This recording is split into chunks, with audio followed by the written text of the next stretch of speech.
मसियागला सीतामढ़ी बाबा डमरू वाला रूपम रिकॉर्डिंग स्टूडियो जीवा चौक मधुबनी।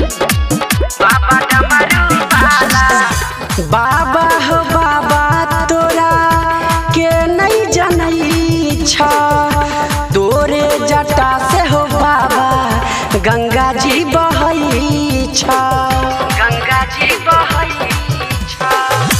बाबा हो बाबा तोरा के नहीं जनई छा तोरे जटा से हो बाबा गंगा जी बहई छा।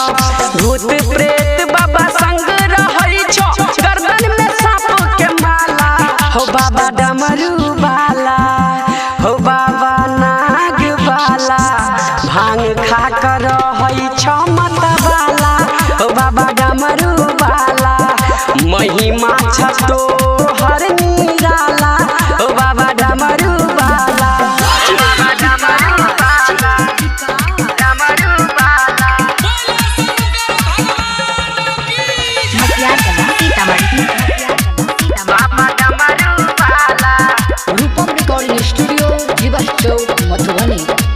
बाबा डमरू वाला पहिला सोमवारी के जे जल चढ़ाबै छै ओकर मनसा बाबा सबटा पुराबै छै सबटा पुराबै छै। पहिला सोमवारी के जे जल चढ़ाबै छै ओकर मनसा बाबा सबटा पुराबै छै।